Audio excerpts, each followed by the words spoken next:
Welcome to Annie's Kitchen and you're watching Annie's Kitchen with Annie.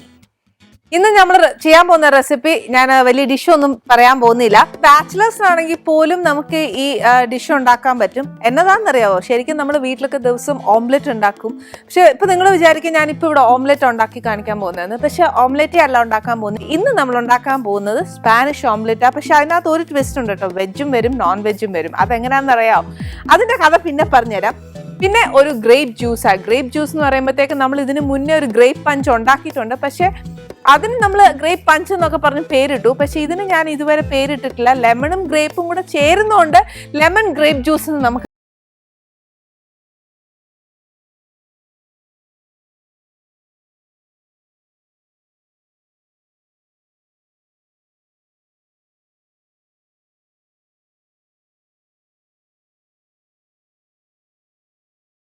പ്രത്യേകിച്ച് സാധനങ്ങളൊന്നും വേണ്ട. നാരങ്ങ പിഴിഞ്ഞൊഴിക്കരുത്, കാര്യം കാശ് കൊടുത്ത് മേടിക്കുന്നതായതുകൊണ്ട് നമുക്ക് നാരങ്ങ മുഴുവനോടെ ഇടാം.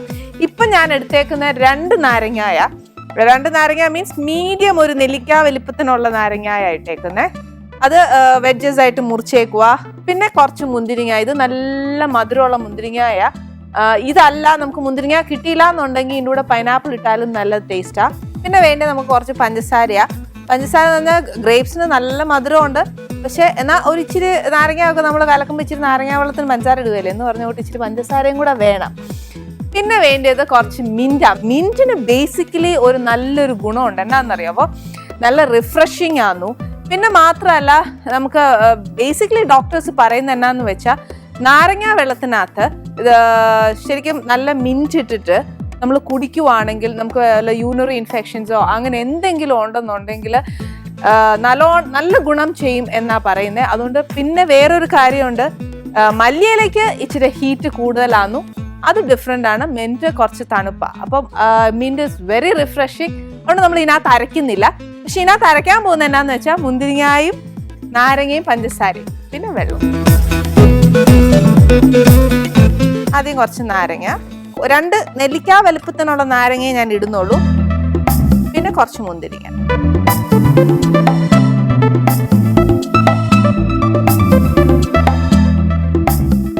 ആദ്യം കുറച്ച് പഞ്ചസാര ഇടാം. പിന്നെ എന്നാന്ന് വെച്ചാൽ വേണമെന്നുണ്ടെങ്കിൽ ബാക്കി ഇട്ടാച്ചാൽ മതിയല്ലോ.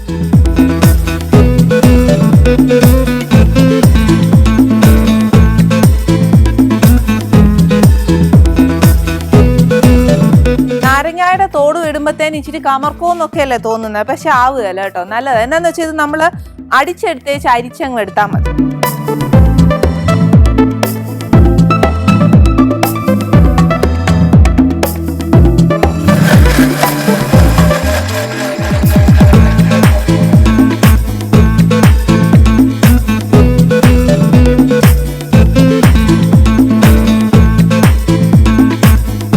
നാരങ്ങ നമ്മൾ അരയ്ക്കുമ്പോഴത്തേക്ക് അത് ഒത്തിരി അങ്ങ് അരയുവല്ല, അതിന്റെ തോട് കാണും. നല്ല ടേസ്റ്റ് ഉണ്ട്, മധുരമുണ്ട്, എല്ലാം ഉണ്ട്. ഇനി നമുക്ക് ഗസ്റ്റിന് സെർവ് ചെയ്യുന്ന സമയത്ത് അരിച്ചെടുത്താൽ മതി. അതുവരെ ഫ്രിഡ്ജിൽ ഇരിക്കട്ടെ.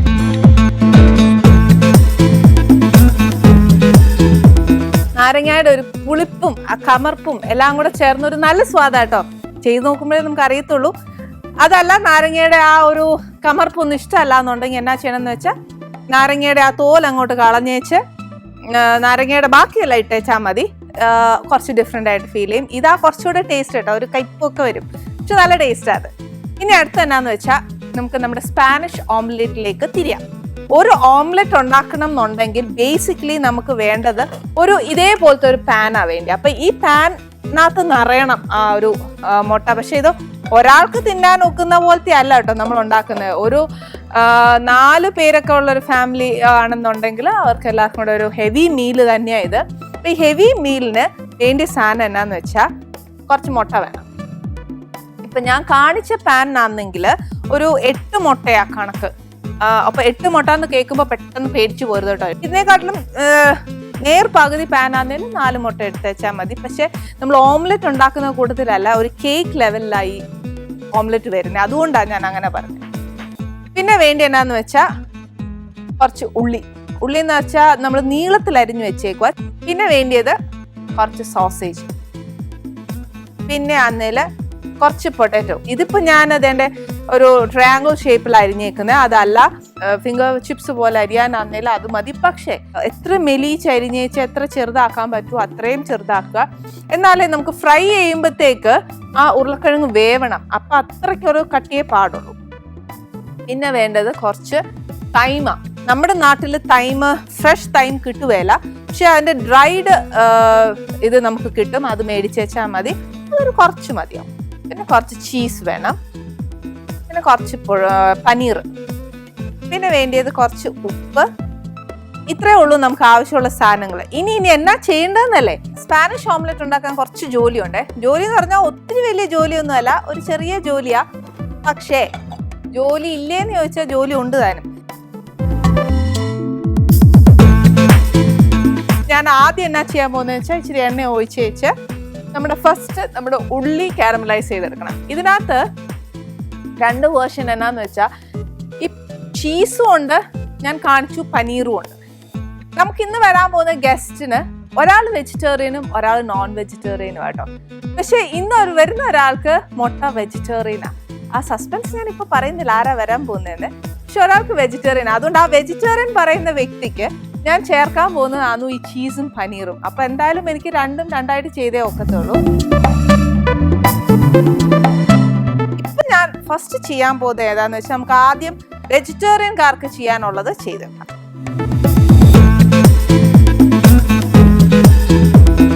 ആദ്യം നമ്മൾ എന്നാ ചെയ്യണമെന്നറിയോ? മുട്ട എടുത്തിട്ട് വെജിറ്റേറിയൻകാർക്കുള്ളതല്ലേ ആദ്യം നമ്മൾ ചെയ്യാൻ പോകുന്നത്. അപ്പോൾ മുട്ട ആദ്യം ഒരു ബൗളിൽ എടുക്കുക.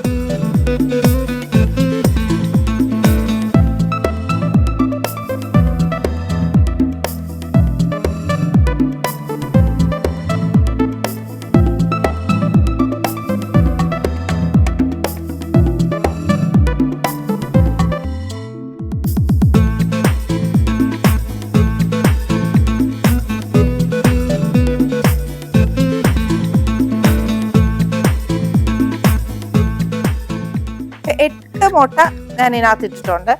ഈ മുട്ടയുടെ ഓംലെറ്റ് ചെയ്യുമ്പോൾ ബേസിക്കലി ഒരു കാര്യം കൂടെ പറയാം. എന്നാന്ന് വെച്ചാൽ മുട്ട ഒഴിച്ച് നമ്മുടെ ആ ഷെല്ല് 50-50 ബേസിസ് ആയിട്ടല്ലേ നമ്മൾ മുറിക്കുന്നത്, പൊട്ടിച്ചെടുക്കുന്നത്.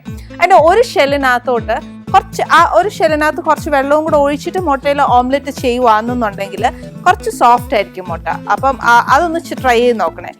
ഇപ്പം എൻ്റെ വെജിറ്റേറിയൻകാർക്കുള്ള അതുണ്ടാക്കാനായിട്ട് എണ്ണ ചൂടായിട്ടുണ്ട്. അതിനകത്തോട്ട് ഞാനിപ്പോൾ അരിഞ്ഞു വെച്ചേക്കുന്ന ഒരു വലിയൊരു സവാള, അതിൻ്റെ ഒരു പകുതി ഞാൻ ഇതിനകത്ത് ഇടാൻ പോവാം.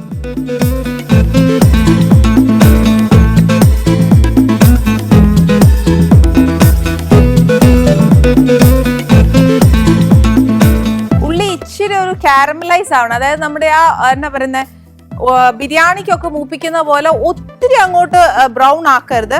അവിടെ ഇവിടെ ഓരോ ഉള്ളികൾ ഇങ്ങനെ ബ്രൗൺ ആയി വരുവല്ലേ ഓരോ പെറ്റൽസ് ആയിട്ട്, അത്രയും മൂപ്പിച്ചാൽ മതി. ഇതിപ്പോ വെജിറ്റേറിയൻ ആയതുകൊണ്ടാ. പക്ഷെ സ്പാനിഷ് ഓംലെറ്റ് ശരിക്കും പറഞ്ഞാൽ നമ്മൾ സോസേജ് ഒക്കെ ഇട്ടേച്ചാ ഉണ്ടാക്കുന്നത്. ഇതിപ്പോ കുറച്ച് റാനീസ് ടച്ച് ഇട്ടിട്ട് ഞാൻ പനീർ ചെയ്യുന്നതേ ഉള്ളൂ. ഇനി നമ്മുടെ ആ മുട്ടയിലോട്ടാന്നു നമ്മളൊരു ഇത്രയും മുട്ടയ്ക്ക് വേണ്ടി ഉപ്പിടണം.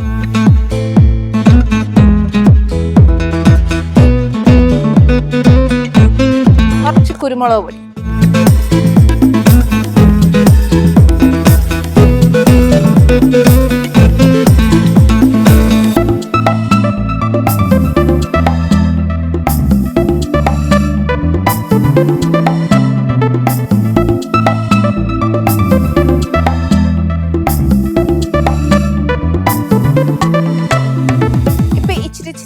ഉള്ളി മൊരിഞ്ഞു വരുന്നുണ്ട് സൈഡിൽ നിന്ന്.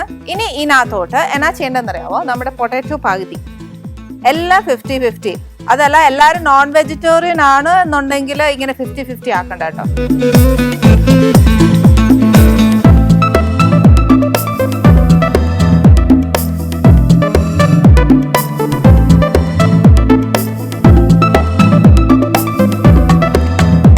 ഇതിനകത്തോട്ട് ഒരു പിഞ്ച് അല്ലെങ്കിൽ ഒരു 2 പിഞ്ച് ഇട്ടേച്ചാൽ മതി. ഏതാ ടൈം? ഒരു 2 പിഞ്ച്.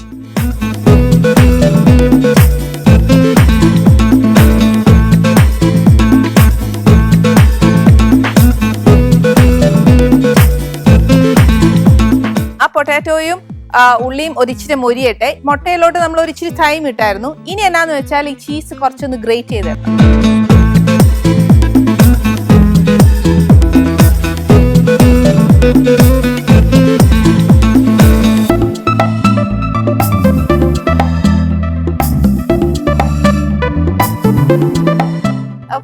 ഇതവിടെ ഇരിക്കട്ടെ.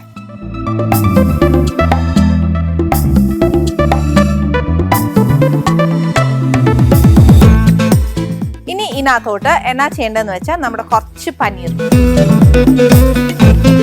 വെജിറ്റേറിയൻകാർക്ക് കഴിക്കുവാണെങ്കിലും ഇത് കുറച്ച് ഹെവി ആന്നു, അതുകൊണ്ട് സാലഡ് ഒക്കെ കഴിക്കുന്നതുകൊണ്ട് ബാലൻസ് ആയി പൊയ്ക്കോളൂ.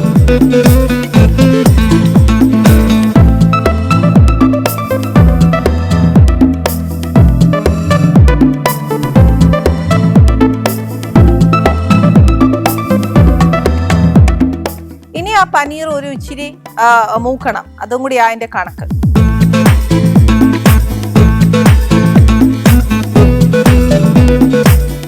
ഇപ്പൊ നമ്മുടെ ഉള്ളിയും ആ പൊട്ടാറ്റോയും പനീറും എല്ലാം നല്ലതായിട്ട് മൂത്തിട്ടുണ്ട്. ഇനി ഇത് ഞാൻ അങ്ങോട്ട് ഓഫ് ചെയ്തേച്ച് എന്നാ ചെയ്യാൻ പോകുന്നതെന്നറിയോ?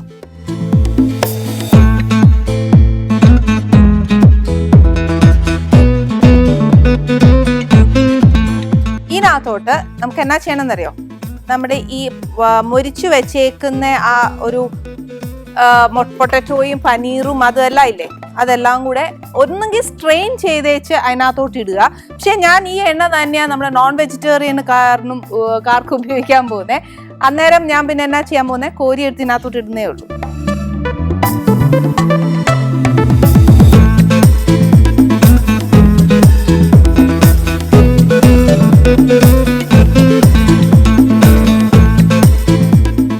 ഫുള്ള് ഞാൻ ഇതിനകത്ത് ഇട്ടിട്ടുണ്ട്. ഇനി എന്നാന്ന് വെച്ചാൽ ഇത് ഒരു കുറച്ച് നേരത്തേക്കൊന്ന് വെച്ചേക്കുന്ന എന്നാന്നറിയാവോ? നമ്മുടെ ആ ചേർത്തേക്കുന്ന സാധനവും മുട്ടയെല്ലാം കൂടെ ഒന്ന് പിടിച്ചേച്ച് ഒരു ചെറുതായിട്ടൊരു അതിൻ്റെ ഒരു കൺസിസ്റ്റൻസി കുറച്ചൊരു തിക്കാവും. ഒരു 15 minutes ഗ്യാപ്പ് അതിന് കൊടുത്തേക്കണം. അതിപ്പോൾ അവിടെ ഇരിക്കട്ടെ. ഇനി നെക്സ്റ്റ് ഞാൻ ചെയ്യാൻ പോകുന്നത് ഇതേ സെയിം പ്രൊസീജിയർ തന്നെയാണ് ചെയ്യാൻ പോകുന്നത്. പക്ഷെ അതിനകത്ത് ഞാൻ ഇച്ചിരി സോസേജ് ചേർക്കും. പനീറിന് പകരം സോസേജ് ചേർക്കും. ഞാനിപ്പം ഇവിടെ നിങ്ങളിപ്പോൾ നോക്കുവാണെങ്കിൽ 2 പാത്രത്തിൽ മുട്ടയുണ്ട്. പക്ഷെ ഇതിനകത്ത് ഒന്ന് വെജും ഒന്ന് നോൺ വെജുമാ. എന്ന് വെച്ചാൽ ഞാൻ നേരത്തെ പറഞ്ഞ കൂട്ട് തന്നെ നമ്മുടെ എല്ലാ ജോലിയും തുടങ്ങുന്നതിന് മുന്നേ തന്നെ ഇങ്ങനെ ആക്കി ഒരു 15 മിനിറ്റ് അതിനെ അങ്ങനെ അങ്ങ് വിട്ടേക്കണം. എന്നാന്നറിയാവോ? നേരത്തെ പറയാം, അതിൻ്റെ ഒരു കൺസിസ്റ്റൻസി കുറച്ചൊന്ന് തിക്കാവും. നമ്മൾ വിചാരിക്കുന്ന കൂട്ട് ഒത്തിരി ഇഡലിമാവ് പോലെ ഒന്നും കട്ടിയാവുകയല്ല, കുറച്ച്. എന്ന് വെച്ചാൽ എനിക്ക് ബാക്കി നമ്മൾ ആ വറുത്തെടുത്തില്ലേ, ആ എണ്ണ തന്നെയാണ് ഞാൻ ഇവിടെ നമ്മുടെ ആ പാനിലോട്ട് ഒഴിക്കാൻ വെച്ചേക്കുന്നത്. അപ്പൊ ഇതേമാതിരി പാൻ ആണെങ്കിൽ നമുക്ക് അതിന്റെ അടപ്പോട് കൂടി തന്നെ എടുക്കണം. അതല്ല പാനിന് അടപ്പില്ലാന്ന് വെച്ചാൽ എല്ലാ പാനിനും നമ്മൾ അടപ്പൊന്നും മേടിക്കുകയല്ല. അന്നേരം പാനിന് അടപ്പില്ലാന്ന് വെച്ചാൽ ഇപ്പൊ എൻ്റെ ആണെങ്കിൽ ഇതേപോലത്തെ ഒരു സ്റ്റീൽ അടപ്പ് മാത്രം. അതാകുമ്പോഴത്തേക്കുണ്ടല്ലോ നമുക്ക് ഇതിനെ ഒന്ന് ഇച്ചിരി കട്ടിക്ക് ഒഴിക്കുന്നുണ്ട്. ഇതിങ്ങനെ അടച്ചേച്ച് ഒന്ന് വേവാൻ വിടണം. പിന്നെ മാത്രമല്ല 2 സൈഡും വേവണം. ഇപ്പൊ ഞാൻ എന്നാ ചെയ്യാൻ പോകുന്നത്, ഇപ്പൊ ഈ വെജും നോൺ വെജും കൂടിയാണ് നമ്മൾ ചെയ്യുന്നത്. വെജും നോൺ വെജിന്റെ കഥ ഞാൻ പിന്നെ പറയാന്ന് പറഞ്ഞില്ലേ. അതെന്നാന്ന് വെച്ചാൽ നമ്മുടെ ഇന്ന് ഈ ഹാനീസ് കിച്ചണിലേക്ക് വരാൻ പോകുന്ന ഗസ്റ്റ് പ്രസിദ്ധ DJ ആയ രാം നായരും വൈഫ് രഞ്ജിനി ജോസും കൂടിയാണ് ഇവിടെ വരുന്നത്. അപ്പൊ തന്നെ നമുക്ക് ഉള്ളിന്റെ ഉള്ളിൽ ഒരു സന്തോഷം ഉണ്ട് കേട്ടോ. എനിക്കാണെങ്കിൽ ഭയങ്കര സന്തോഷമാണ്. കാര്യം എന്നാന്ന് വെച്ചാൽ കുറച്ച് ദിവസമായിട്ട് നമ്മൾ പാട്ട് കേൾക്കുന്നില്ല. പക്ഷെ എന്നാലും രഞ്ജിനിയുടെ നമുക്കൊരു ലൈവ് കുറച്ച് പാട്ട് കേൾക്കാൻ നോക്കും. മാത്രമല്ല ഇതിനകത്ത് രഞ്ജിനിയാന്ന് പക്ക വെജിറ്റേറിയൻ എന്നൊക്കെ പറഞ്ഞ്, പക്ഷേ ഇതിനകത്ത് മുട്ട ചേർത്തിട്ടുണ്ട്. മുട്ട എപ്പോഴാ വെജിറ്റേറിയൻ ആയ എന്നുള്ളത് എനിക്ക് അറിയാൻ മേല. ചേച്ചി ഞാൻ വെജിറ്റേറിയൻ കഴിക്കും, പക്ഷെ മുട്ടയും കഴിക്കും. പക്ഷെ ആ കഥ എനിക്ക് പറഞ്ഞാലും അറിയാൻ മേല. വെജിറ്റേറിയൻകാർക്ക് ഇനി മുട്ട വെജായാൽ അത്രയും നല്ലൊരു സന്തോഷം ഉണ്ടാവുമെങ്കിൽ എക്സ്പ്ലനേഷൻ ഉണ്ടെങ്കിൽ നമുക്ക് ചോദിച്ചു മനസ്സിലാക്കാം. അത് നല്ലൊരു കാര്യമാണ് വെജായാൽ. എന്തായാലും ഇനി നമുക്ക് അവർക്ക് കൊടുക്കാനുള്ള സ്പാനിഷ് ഓംലെറ്റ് റെഡിയാക്കി വെക്കത്തുള്ളൂ. അപ്പൊ എന്നെ മനസ്സിലായല്ലോ ഞാൻ പറഞ്ഞത്? കൺഫ്യൂഷൻ ഒന്നുമില്ലല്ലോ. കൺഫ്യൂഷൻ ഉണ്ടെങ്കിൽ ഇപ്പൊ ഞാൻ ചെയ്യുന്നത് നോക്കി പഠിച്ചാൽ മതി കേട്ടോ.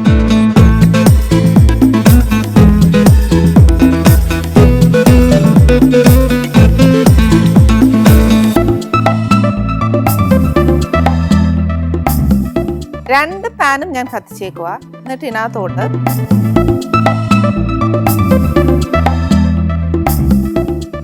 ഞാൻ നോൺ വെജ് ഒഴിക്കാൻ പോകുന്നത്. മറ്റേനകത്ത് വെജിറ്റേറിയൻ. ഇനി നമ്മൾ എണ്ണ ഇനി വെജ് നോൺ വെജ് വറുത്ത് സെയിം എണ്ണയില്ല. അന്നേരം ഒരു ഇച്ചിരി വ്യത്യാസമൊക്കെ വന്നാൽ എണ്ണ എടുക്കും അല്ലേ. നമുക്ക് മറ്റേ സാധാ എണ്ണ ഒഴിക്കാം.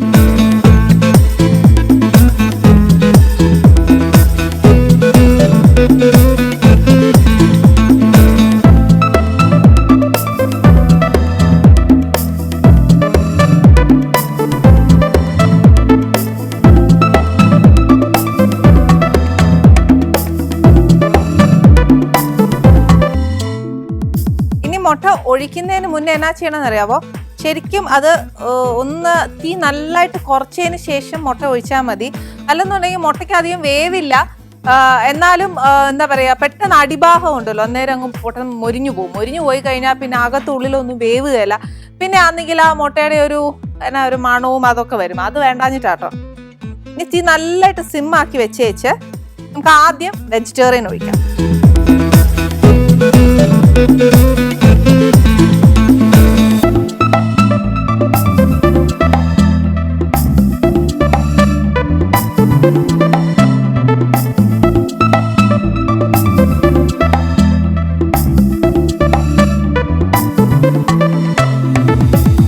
ആദ്യം മുട്ടയുടെ അടിഭാഗം ഒന്ന് വെന്ത് അതിനകത്തൊരു ഇച്ചിരി എന്നാ പറയുക, അകമൊക്കെ ഇച്ചിരി ഒന്ന് വേവാൻ വേണ്ടി എന്നാ എടുക്കണം എന്നറിയാവോ? നമ്മൾ ആ മിഡിലിൽ നിന്ന് കുറേശ്ശെ ഒന്ന് നീക്കിയിട്ട് കൊടുത്തേച്ചാൽ മതി. ആ മുട്ടേനെ ഇച്ചിരി നീക്കുമ്പോൾ നമ്മുടെ അടിഭാഗത്തിൽ നിന്ന് കുറച്ച് ഒന്ന് എന്നാ പറഞ്ഞ വെന്ത് വരുവേ. അറ്റ ഭാഗം കുറച്ചൊന്ന് കട്ടിയായി വന്നു കഴിയുമ്പോഴത്തേക്ക് നമുക്ക് പാത്രം വെച്ചടയ്ക്കാം. ഇപ്പൊ ഇതിന്റെ അറ്റത്തൊക്കെ ഇച്ചിരി കട്ടിയായി വന്നിട്ടുണ്ട്. അന്നേരം എന്നാ ചെയ്യാൻ പോവാന്ന്, ഞാൻ എന്ത് ചെയ്യാന്നറിയോ? നമുക്ക് ഇതൊന്ന് അടച്ചു വെക്കാം.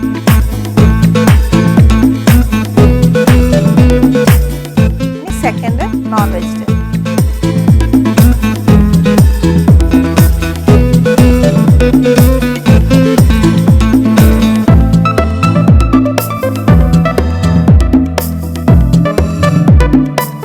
ഇതും ഇതേപോലെ കുറച്ചൊരു നമ്മുടെ ഈ ഫ്ലെയിം ഒരു ഇച്ചിരി കുറവാ, അന്നേരം അത് ഇച്ചിരി ഒരു സമയം എടുക്കും. അത് ആ സൈഡും ഇതേമാതിരി ഇതണ്ടേ ഇതേപോലെ സൈഡ് കുറച്ചൊന്ന് കട്ടിയായി വരുന്നിടം വരെ അത് അടയ്ക്കരുത്.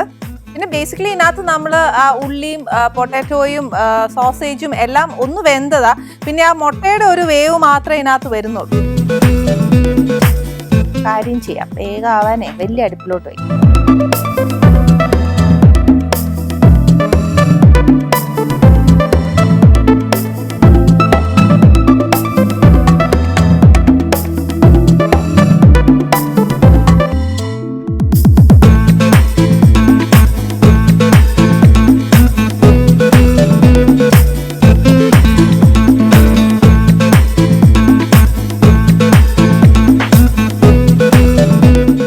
കുറച്ചുകൂടെ ഒന്ന് മൂക്കാനുണ്ട്.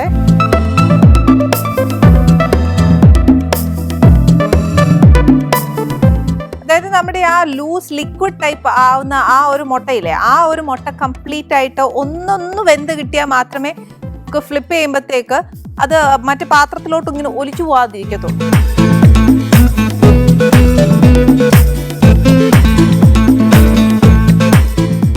അതെന്തേലും ഒരു ചട്ടുകം വെച്ചേച്ചൊക്കെ ഒന്ന് തിരിച്ചു നോക്കിയേച്ചാൽ മതി. മൊത്തം അങ്ങോട്ട് മറിക്കണ്ട. ഒന്ന് നമുക്ക് ഈ സൈഡിൽ ഇങ്ങനെ നോക്കുമ്പോഴത്തേന് അറിയാലോ ആ മേള് ഭാഗം ബ്രൗൺ ആവുകയല്ലേ എന്ന് പറഞ്ഞ കൂട്ട് ഇപ്പത്തെ നമ്മൾ അടിഭാഗം ആ ബ്രൗൺ കളർ ആവണം. അതാ അതിന്റെ കണക്ക്.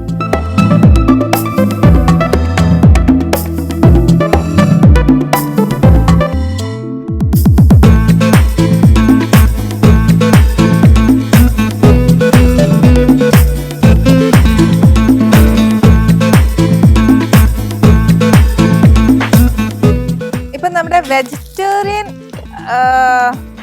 മുട്ടയാണെങ്കിൽ ഓൾമോസ്റ്റ് റെഡിയായി.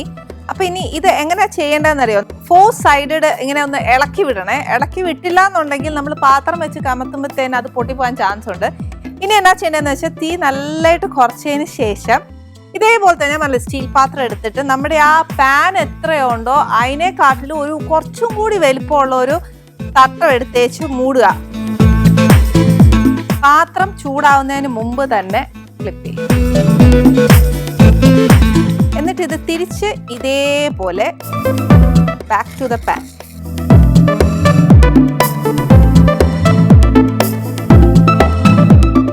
ഇതിനി കുറച്ചു നേരം അടച്ചു വെക്കാം. ഇതും അതേപോലെ ഇത് ഇതിനകത്തോട്ട് വെച്ച് പാത്രം ചൂടാവുന്നതിന് മുമ്പേ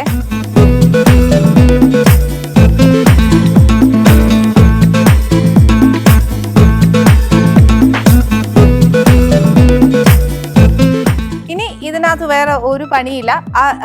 മുട്ടയൊന്നും വേവേണ്ട താമസം മാത്രമേ ഉള്ളൂ. അതായത് ഒരു സൈഡ് മൊരിഞ്ഞു, മറ്റേ സൈഡ് കേക്കിനൊക്കെ കണ്ടിട്ടില്ല, അടിഭാഗം ഒരുപാട് മൊരിവില്ല, പക്ഷെ എന്നാൽ ആ ഒരു യെല്ലോ കളറും ഒരിച്ചിരി മൊരിഞ്ഞൊക്കെ ഭാഗം മാത്രമേ അങ്ങനെയുള്ളൂ. ഇനിയിപ്പോൾ ഇത് നമ്മുടെ വെജും നോൺ വെജും റെഡിയായി. ഇനി പ്ലേറ്റിംഗ് മാത്രമേ ഉള്ളൂ. പ്ലേറ്റിങ്ങിന് ഒരു ഇച്ചിരി പണിയുണ്ട്. എന്നാന്ന് പറയുമോ, നമുക്ക് സാലഡ് വയ്ക്കണം, ലെറ്റസ് ലീഫ് വെക്കണം, ജ്യൂസ് ഒന്ന് അരിച്ചു വെക്കണം. ഞാൻ പ്രസൻറ്റ് ചെയ്തിട്ടുണ്ട്. ജ്യൂസും ഉണ്ട്, നമ്മുടെ എന്നാ പറയുന്നത് ലെമണും ഗ്രേപ്പും കൂടെ ഉള്ള ജ്യൂസും, പിന്നെ ഓംലെറ്റും, അതായത് നമ്മുടെ സ്പാനിഷ് ഓംലെറ്റും വെജിറ്റേറിയൻ സ്പാനിഷ് ഓംലെറ്റും.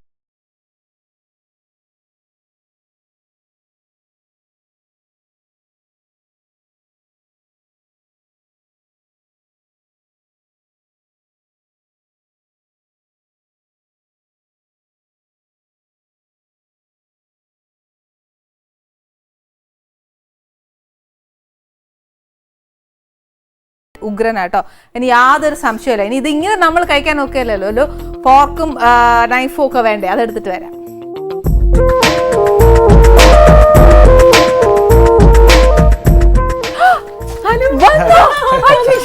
വന്നു, ഞാൻ വരുന്ന നേരത്തെ എന്തോ അനുസരിച്ച് എന്തോ പറയുന്നത്. കുറ്റം പറയുന്നത് കേൾക്കും, പ്രത്യേകിച്ച് പെൺപിള്ളാരുടെയും അല്ലെങ്കിൽ പെണ്ണുങ്ങൾക്കുള്ള സൂക്കേടായത്. ഇങ്ങോട്ട് വരും, ചോദിക്കട്ടെ, രണ്ടിലൊന്ന് അറിഞ്ഞിട്ടല്ലേ ഇന്ന് ബാക്കി കാര്യം. ഹായ്, നമസ്തേ. ഹലോ. ഞാൻ അവിടെ പറയട്ടെ, അതിന് മുമ്പ് ഇങ്ങോട്ട് ഹലോ എന്ന്. എന്തായാലും ഒരുപാട് വിശേഷം. രഞ്ജിത്ത് വർത്താനം പറയുന്ന കൂട്ടത്തിലായതുകൊണ്ടുണ്ടല്ലോ എനിക്ക് ബേസിക്കലി ഒത്തിരി ഇഷ്ടമാണ് വർത്താനം പറയുന്ന ആൾക്കാരോട്, അല്ലേ? അതാ, അത് മാത്രമല്ല രാമിനെ കുറിച്ച് ഒത്തിരി അറിയാനുണ്ട്. പക്ഷേ നമ്മുടെ പ്രേക്ഷകരുടെ ഇടയിൽ രഞ്ജിനെക്കാട്ടിലും കുറച്ചുകൂടെ ഒന്ന് ഫാമിലിയർ ആയിക്കോട്ടെ. പാട്ടെല്ലാം ആളെ കൊണ്ട് പഠിപ്പിച്ചാൽ മതി. ഞാൻ 50-50 ബേസിസിലേ പോകുള്ളൂ മോളെ, അതിന് മോള് രക്ഷപ്പെടുമെന്ന് തോന്നണ്ട.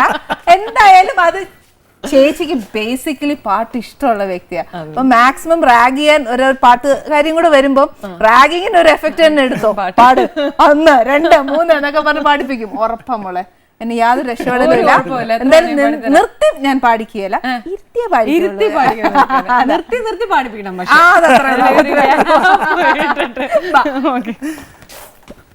അനുശേഷിയാണോ ഫസ്റ്റ്? അതിഥി ഫസ്റ്റ്. ഓക്കെ.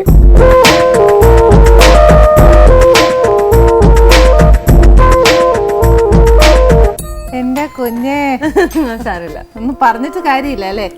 സാരമില്ല, കഴിക്കോ? പിന്നെ നോയമ്പായതുകൊണ്ട് ദൈവം തമ്പുരാൻ പൊറുക്ക് നോക്കി കഴിച്ചോ? അല്ല ഇപ്പൊ ഞാൻ എന്താ പറയുക, സ്പെഷ്യൽ ടേസ്റ്റ് ആയിരിക്കും.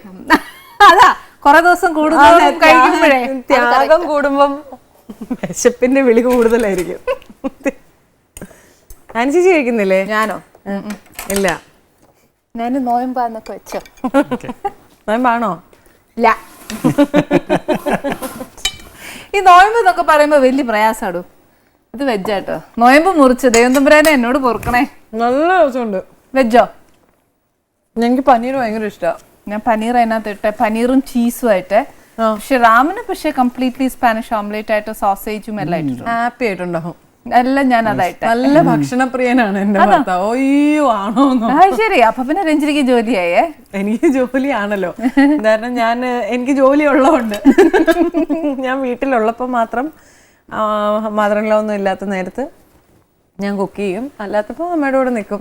പക്ഷെ ഈ പറയുന്ന പോലെ എപ്പോഴും പറ്റാറില്ല. എന്തൊക്കെ സ്പെഷ്യൽ ഉണ്ടാക്കി തന്നു? ഈ ചോദ്യങ്ങൾ. Prawn biryani super. പിന്നെ appam, fish molee. Fish molee, okay. അതൊക്കെ ക്രിസ്ത്യൻസിന്റെ ഒക്കെ ഒരു സ്പെഷ്യൽ ഐറ്റം ആണ്. ഞാൻ പഠിച്ചത് ആളുടെ മദറിന്റെ അടുത്തുനിന്നാ ഫിഷ് മോളി. സത്യമായിട്ട് അത് നല്ലതായിട്ട്. എന്റെ അമ്മ ബ്രാഹ്മണല്ലേ, അമ്മ എല്ലാം ഉണ്ടാക്കും. അമ്മ എല്ലാം ഉണ്ടാക്കും. അല്ലെങ്കിൽ അമ്മ അച്ഛൻ നമ്മള് ഡൈവോഴ്സ് ആയല്ലേ. അച്ഛൻ നല്ല സത്യക്രിസ്ത്യാനിയാ. അമ്മ കഴിക്കുമില്ല. അമ്മ കഴിക്കില്ല. അതൊന്നും കുഴപ്പമില്ല, ആൾക്കാരൊന്നും വലിയൊരു പ്രശ്നമൊന്നുമല്ല. കൈവാക്കായി. കാരണം അമ്മ പഠിച്ചതൊക്കെ മുത്തശ്ശിയുടെ അടുത്തുനിന്നാ, അമ്മച്ചിയുടെ അടുത്തുനിന്ന്. അമ്മയുടെ അമ്മ അല്ല, അപ്പയുടെ അമ്മ. ഡാഡിയുടെ അമ്മയുടെ അടുത്ത്, അമ്മച്ചിയുടെ അടുത്ത്. അവിടെ പക്ക മഠം ബ്രാഹ്മിൻസ് ഒക്കെയാണ്. അവര് മുട്ട പോലും കയറ്റാത്ത കുടുംബത്തിൽ നിന്ന് വന്ന ആളാണ്. ഇപ്പൊ സ്റ്റേക്ക് ഒക്കെ ഉണ്ടാക്കും. പിന്നെ എല്ലാം മിടിക്കായി പോയി. അപ്പൊ രഞ്ജിനിയുടെ അമ്മയുടെ ഞങ്ങൾക്ക് കുറെ പഠിക്കാനുണ്ട്. മരുമോൻ എന്നാ സ്പെഷ്യൽ ഉണ്ടാക്കി തന്നു?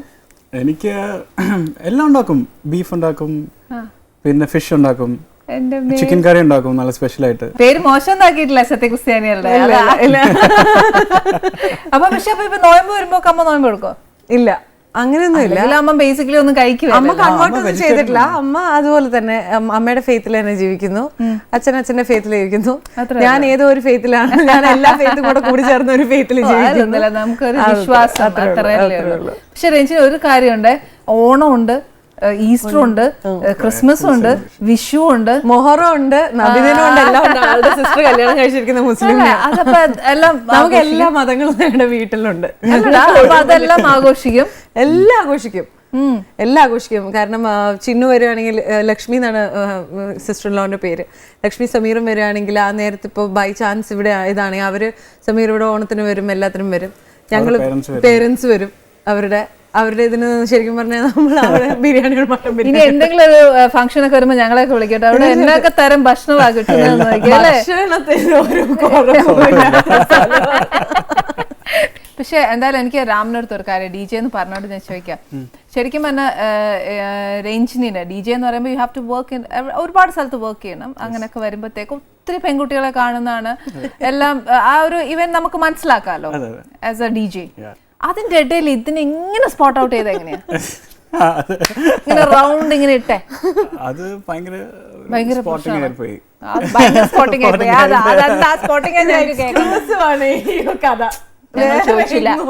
ഞങ്ങള് ചോദിച്ചില്ല.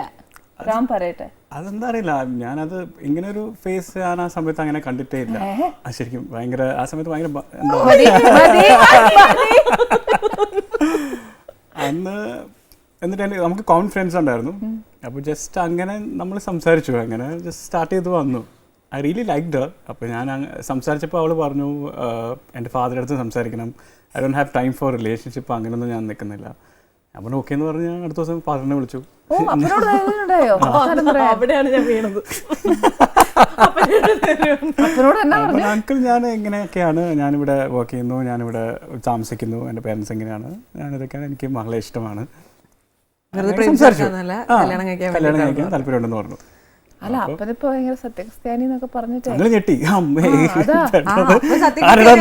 കല്യാണം കഴിച്ചിരിക്കുന്ന ബ്രാഹ്മണയാണല്ലോ. പക്ഷെ അത് നമ്മള് പിന്നല്ലേ കാര്യത്തിലൊക്കെ അപ്പനിച്ചൊരു സ്വാർത്ഥ ഇല്ല. അപ്പൻ അങ്ങനെ ഉണ്ടായിരുന്നില്ല ആക്ച്വലി.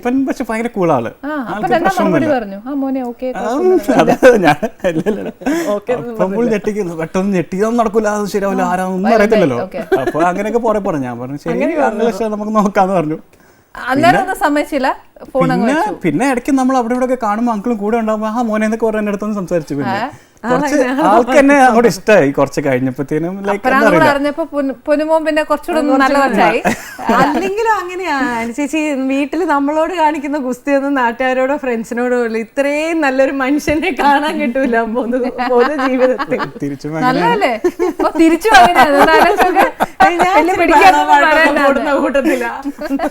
അല്ല ശരിക്കും ഒരു ഡിജെയുടെ ബേസിക് എന്തൊക്കെയാണെന്നൊന്ന് പറഞ്ഞുതരാം, ആ ജോലിയെ പറ്റിയും.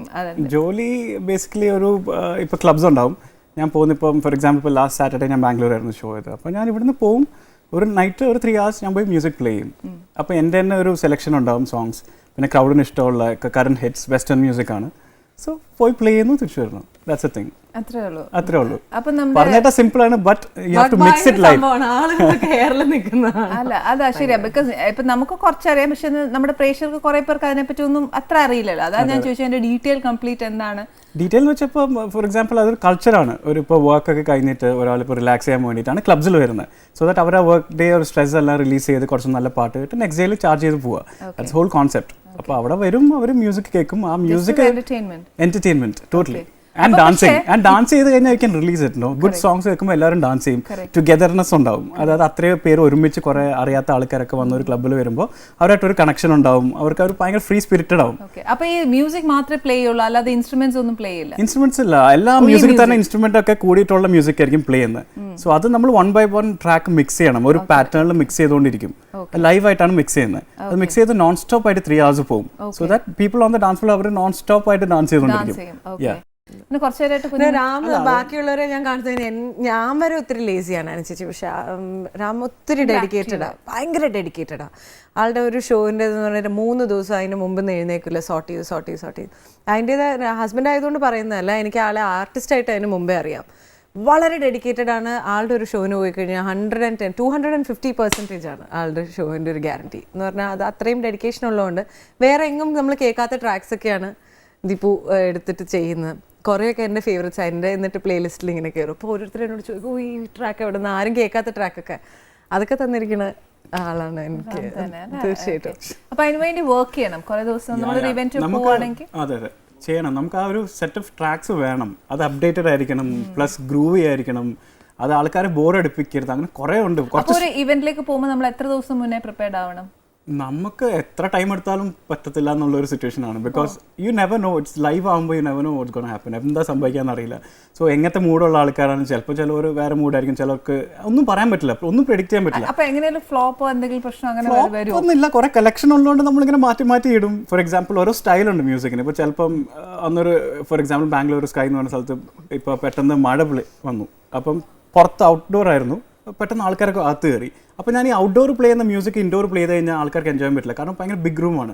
അത് അപ്പോൾ മ്യൂസിക് പെട്ടെന്ന് നമുക്ക് മാറ്റിയേ പറ്റൂ. അപ്പോൾ നമ്മൾ സ്മോൾ റൂമിലേക്കുള്ള മ്യൂസിക്കിലേക്ക് സ്വിച്ച് ചെയ്യുമ്പോൾ ആൾക്കാർ നിൽക്കും. സോ അങ്ങനെ പെട്ടെന്നൊക്കെ വരുമ്പോൾ ഉള്ള വ്യത്യാസം ബേസിക്കലി ഉണ്ട്. അത് ഒരു ഷോന് ഇപ്പോൾ 10 എത്ര ട്രാക്ക് പ്ലേ ചെയ്യേണ്ടി വരും. അത് ആ നേരത്തെ മാറ്റാനും ഈ ഓരോ ട്രാക്കും നമ്മളുടെ ഒരു പാട്ട് കേൾക്കുന്ന പോലെയല്ല, ഭയങ്കര ഡിഫറെൻ്റ് ആണ് ഇലക്ട്രോണിക് ഡാൻസ് മ്യൂസിക് എന്ന് പറയുന്നത്. കുറേ കേട്ട് കഴിഞ്ഞാൽ അതെങ്ങനെയാണെന്ന് ആള് മിക്സ് ചെയ്യണമെന്ന് എനിക്ക് ഇപ്പോഴും അറിയില്ല. എന്നെ പഠിപ്പിച്ചു തരാൻ പറഞ്ഞ ജന്മത്തെ പഠിപ്പിച്ചിട്ടില്ല. ഭയങ്കര ശരിക്കും നല്ല താളബോധമാണ് വേണ്ടതിന്. എന്തായാലും ഇപ്പൊ ഒരു പാട്ട് പറഞ്ഞില്ലേ, ശരിക്കും ഒരു പാട്ട് പാടൂടാ? പിന്നെ തീർച്ചയായിട്ടും.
हमसे सनम क्या पर्दा. ഇതൊക്കെ മറക്കുന്ന പാട്ടുകൾ എന്നെ പാട്ട് പാടുമ്പോ ഞാൻ പാടുന്നോണ്ടല്ല ഒക്കെ വരും അല്ലേ. പക്ഷെ അതൊക്കെ നല്ല പാട്ട്, അത് ആസ്വദിക്കാതെ പോകാനൊക്കത്തില്ല, കേൾക്കാതെ നമുക്ക് അങ്ങോട്ട് മൂവ് ചെയ്യാൻ പറ്റില്ല. അതെല്ലാം മനസ്സിൽ വെച്ചുകൊണ്ടാണ് നമ്മൾ നമ്മുടെ പാട്ടിന്റെ ഹൊറൈസൺസ് വലുതാക്കുന്നത് പല രീതിയിലുള്ള. ശരിക്കും രാമനെ മീറ്റ് ചെയ്യുന്നവരെ ഈ ഒരു സിനിമാ സംഗീതവും കർണാട്ടിക് സംഗീതവും അല്ലെങ്കിൽ ഹസൽസ് അങ്ങനത്തെ ഇതിൽ ഒതുങ്ങി നിൽക്കുമായിരുന്നു. ഇത് ആദ്യം കേട്ട് കഴിയുമ്പോഴത്തേക്ക് ഇത് എന്താ പാളം മനസ്സിലാവുണ്ടായിരുന്നില്ല. പക്ഷെ ഇപ്പോൾ ഞാൻ കംപ്ലീറ്റ്ലി ശരിക്കും കുറച്ചുകൂടെ ഫാൻ ഞാനിപ്പോ രാമനായി മാറുമല്ലോ. പക്ഷെ എപ്പോഴെങ്കിലും അനുസരിച്ച് എവിടെയെങ്കിലും രാമിന്റെ ഷോ ഉണ്ടെങ്കിൽ ഞാൻ വിളിക്കാം. Please do come. ഇഷ്ടമാവും, ഭയങ്കര ഇഷ്ടമാവും. എനിക്ക് ഈ പാട്ട് എന്താ പറയാ, എനിക്ക് വൺ അമംഗ് ദ ഫേവറേറ്റ് ആണ് ഇത്. മിക്കപ്പോഴും ഞാൻ കേൾക്കും ഇത്. അതിന്റെ സെക്കൻഡ് നല്ലതാ അല്ലേ, അറിയോ അത്? ചലേ ജാനാ ഹൈ നസർ ചുരാ കേ യൂं फिर थामी थी साजन तुमने मेरी कलाई क्यों, हाँ चले जाना है नजर चुरा के यूं. फिर थामी थी साजन तुमने मेरी कलाई क्यों, किसी को अपना बना के छोड़ दे ऐसा कोई नहीं करता. बाहों में चली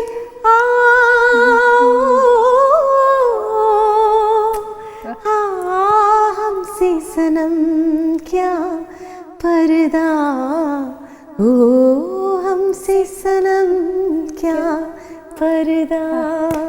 കേട്ടാലും മതിയാവത്തില്ല കേട്ടോ. ഇങ്ങേർക്ക് വേണ്ടി ആദ്യം പാടിക്കൊണ്ടിരുന്നു. പക്ഷെ നല്ല പാട്ടാ. റാമിന്റെ സെലക്ഷൻസ് നോക്കൂ എന്ത് നല്ലതാന്ന്. എന്റെ രഞ്ജിയെ കൂടെ കണ്ടുപിടിച്ചപ്പോ പിന്നെ സമ്മതിച്ചു. അതില് മാത്രം ഓക്കെ. അയ്യോ ഇത് ഞാൻ വേറെ വല്ലതും പറയാട്ടാ. മിടുക്കി. രാമിന്റെ പാടോ? രാം പാടോ? ഇല്ല, പാട്ട് അങ്ങനെയല്ല. ചേച്ചി പാടും പാടും. പാടില്ല. ഭാര്യ പറയുന്നത് വിശ്വസിക്കണമെന്നാണ് ഞങ്ങൾ എല്ലാരും പഠിച്ചിരിക്കുന്നത്. ആ പാടെന്ന് പറഞ്ഞാ ആള് വീട്ടിലിരുന്ന് പാടൂ. ഒരു കാലത്ത് വീട്ടിലിരുന്ന് വീടല്ലേ രാം? ഞാൻ പ്ലീസ് ഞാൻ ഒന്ന് പറഞ്ഞോട്ടെ. സീരിയസ്ലി ഇവിടെ വീടാ അല്ലെ? ചേച്ചിയുടെ വീട്, ഒരു അടുക്കള, ഒരു ചേച്ചിയുടെ വീട്ടിൽ വന്ന ഒരു എഫക്ട്. ഓക്കെ, എനിക്ക് അങ്ങനെ അറിയത്തില്ല. അല്ല, രഞ്ജി സപ്പോർട്ട് ചെയ്യും. ഞാനും സപ്പോർട്ട് ചെയ്യാം. പാട്ട് ഭയങ്കര ഇഷ്ടമാണ്. അപ്പൊ ജസ്റ്റ് ഇങ്ങനെ കൊള്ളില്ലേ ചുമ്മാ നന്നായിട്ടില്ലേ പറയൂ ഒരു പാട്ട് പാടിക്കോ. ഞാനും കൂടെ പാടാം. പാടിക്കോളൂ. അയ്യോ, ഹിന്ദി പാടിക്കോളൂ. ഓക്കെ, ഏതാ? ജിന്ദഗിയോ? നോക്കാം. ഓക്കെ. जिंदगी की सफर में गुजर जाते हैं जो मकाम, वो फिर नहीं आते, वो फिर नहीं आते. लोग मिलते हैं, फूल खिलते हैं, लोग मिलते हैं, फूल खिलते हैं, मगर पतझड़ में എനിക്ക് സത്യം റാമിന്റെ കളക്ഷൻസ് ഇസ് വെരി ഗുഡ്. ഇതിന്റെ ഈ ഒരു പാട്ട് കേൾക്കുമ്പോൾ ഉണ്ടല്ലോ, എനിക്ക് രഞ്ജിയോട് ചോദിക്കാനുള്ള ഒരു കാര്യം എന്താണെന്ന് വെച്ചാൽ, രഞ്ജിക്ക് ബേസിക്കലി പറ്റിയെന്ന് അറിയോ? രഞ്ജിയുടെ ജനറേഷൻ എന്ന് പറയുന്നത് ഓൾഡ് ജനറേഷനിൽ നിന്ന് വന്ന് ഫുൾ സ്റ്റോപ്പ്, എന്നാൽ ന്യൂ ജനറേഷനിൽ നിന്ന് വന്ന് ഫുൾ സ്റ്റോപ്പ്. ഒരു വെയിലിപ്പുറത്തൊക്കെ തേങ്ങ ഇരിക്കുന്നത് ഇങ്ങോട്ടും കാണാം ഇങ്ങോട്ടും കാണാം. സത്യമല്ലേ ഞാൻ പറഞ്ഞത്? അപ്പൊ അങ്ങനെ ഒരു വ്യക്തിക്ക് ശരിക്കും ഏത് ടൈപ്പ് ഓഫ് പാട്ടുകളോടാ ഇഷ്ടം?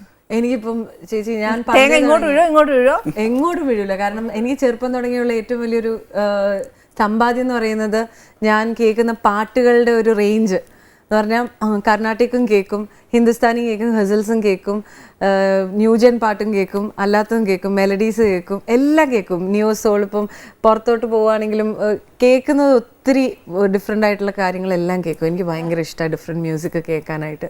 അതേപോലത്തെ ഒരാളെ കിട്ടി എനിക്ക്.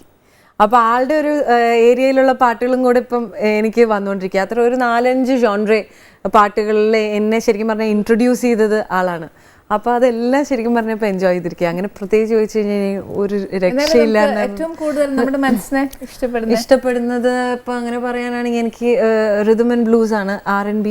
അതിനേക്കാളും എനിക്ക് ഒരുപടി മുമ്പോട്ട് നിൽക്കുന്ന ഇപ്പോൾ ആക്കപ്പല്ലയാണ് ഞാൻ ഏറ്റവും കൂടുതൽ ഇഷ്ടപ്പെടുന്നത്. അത് ഗ്ലാഡ് എന്ന് പറയുന്ന ഒരു ഗോസ്പൽ ഇതിൽ നിന്നാണ് എനിക്ക് കിട്ടിയ ആ ഒരു നേച്ചർ. ഇപ്പോഴും ആക്കപ്പല്ല എന്ന് പറയുന്നത് ഒരു തരം ക്രേസാണ്. Okay okay. റാമിന്റെ വീട് എവിടെയാ? എറണാകുളത്താണ് സെറ്റിൽ ആയിരിക്കുന്നത്. അല്ല, ബേസ് ഫ്രം എറണാകുളം. ബേസ് എന്ന് വെച്ചാൽ ശരിക്കും കാലിക്കറ്റ് ആയിരുന്നു സ്കൂളിംഗ് എല്ലാം. അവിടെ ഫാദറിന് വർക്ക് ഒക്കെ വയസ്സ് അങ്ങനെ ആയതുകൊണ്ട് അവിടെ ആയിരുന്നു. ബട്ട് നേറ്റീവ് ശരിക്കും പറഞ്ഞാൽ കോട്ടയമാണ്. നല്ല ആൾക്കാരൊക്കെ ഉണ്ട് കോട്ടയത്ത്. കോട്ടയത്ത് എവിടെയാ? കോട്ടയത്ത് തിരുവാർപ്പ് എന്ന് പറയും, ഒരു ക്ഷേത്രമുണ്ട്. ടൗണിൽ കുറച്ചൊരു 4 kilometers. ഓക്കെ. അപ്പൊ പിന്നെ എത്രയായാലും ക്രിസ്ത്യാനികളുടെ ഭക്ഷണം വിടുവോ? അതെ. ഓ, മറക്കാനോ? ഭക്ഷണമൊന്നുമല്ല, കോഴിക്കോട് ഭക്ഷണത്തിന്റെ ഫാനാണ്. നോൺ വെജില് കോഴിക്കോടിനെ വെല്ലാൻ ആരുമില്ല കേട്ടോ. സത്യവാദ് ആ പറഞ്ഞാല് ഒരു സംശയമില്ല. രഞ്ജിയുടെ വീടാ? എന്റെ അച്ഛന്റെ നാട് പെരുമ്പാവൂര്, അമ്മയുടെ നാട് ഷൊർണൂർക്കടുത്ത് ചേലക്കര എന്ന് പറയും. ഇപ്പൊ പക്ക ഞാൻ ജനിച്ചു വളർന്നൊക്കെ ചെന്നൈ. ഇപ്പൊ ഞങ്ങൾ രണ്ടുപേരും കൊച്ചി. ഇത് എന്തപ്പോ അത്? അവിടെ ഇല്ല ഇവിടെ ഇല്ല ഇവിടെ ഇല്ല അവിടെ ഇല്ല. ഇപ്പൊ ഫൈനൽ എവിടാ? കൊച്ചി. നാട്ടിലൊക്കെ പോകാറുണ്ട്? ആ, നാട്ടിൽ പോകാറുണ്ട്. കോളേജ് ലൈഫ് ഞാൻ ഹൈസ്കൂൾ തുടങ്ങി കൊച്ചിയിലേക്ക് വന്നു. കോളേജ് സെന്റ് ട്രീസേഴ്സിലായിരുന്നു. കൊച്ചിക്കാരിയാണ്. സ്കൂൾ തുടങ്ങി അല്ലല്ല, ചെന്നൈയിലാണ്. ഹൈസ്കൂൾ തുടങ്ങി ഞാൻ കൊച്ചിക്കാരിയായി. 8th സ്റ്റാൻഡേർഡ് തുടങ്ങി കൊച്ചി.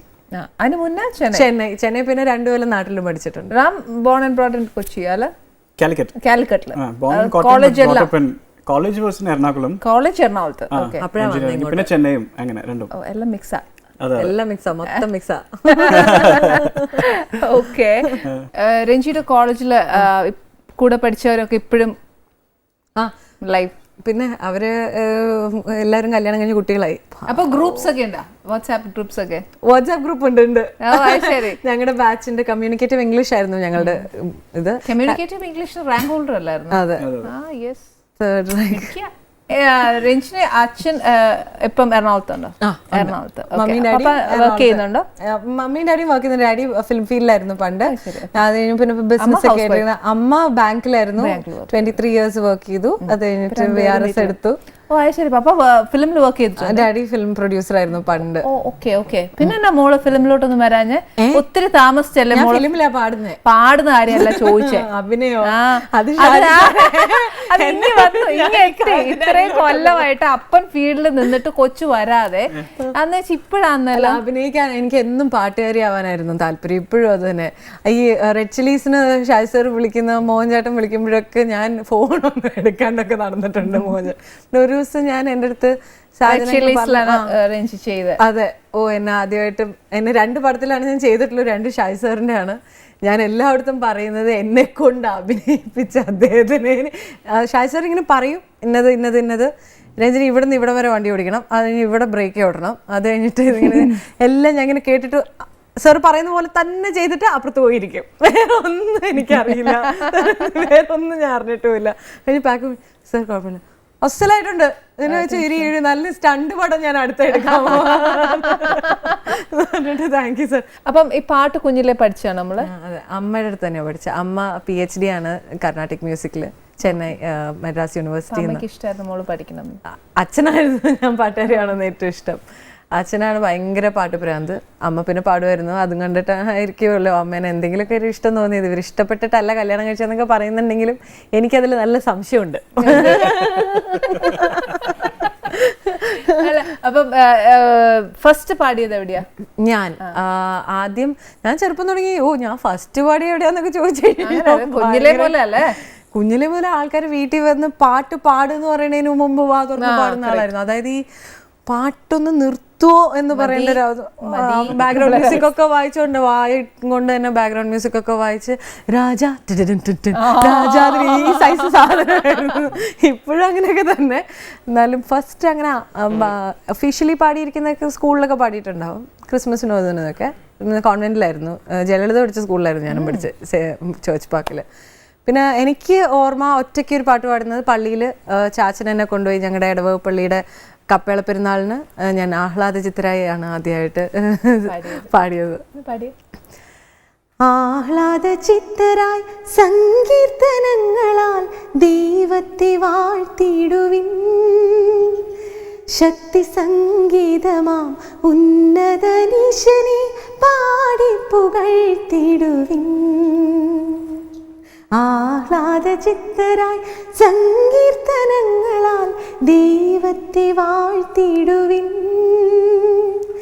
ശക്തി സംഗീതമാം ഉന്നതനീശനെ പാടി പുകഴ്ത്തിടുവിൻ. ചെന്നൈയിലൊക്കെ പഠിച്ചേരാ കുഞ്ഞ്? ഒരു തമിഴ് പാട്ടൊന്ന് പാടി? പിന്നെ തീർച്ചയായിട്ടും. ரோஜா பூவாடி வந்தது, ராஜாவை தேடி வந்தது, பூக்கள் கொஞ்சம் நீ சூட, பூக்கள் கொஞ்சம் நீ சூட, நான நான நான பேசி பேசி ஆகாது, லவ் லவ் என்பதா சொல் சொல் மன்மதா, சொன்னால் போதுமா தாகம் நீளுமா, ரோஜா பூ ஆடி வந்தது.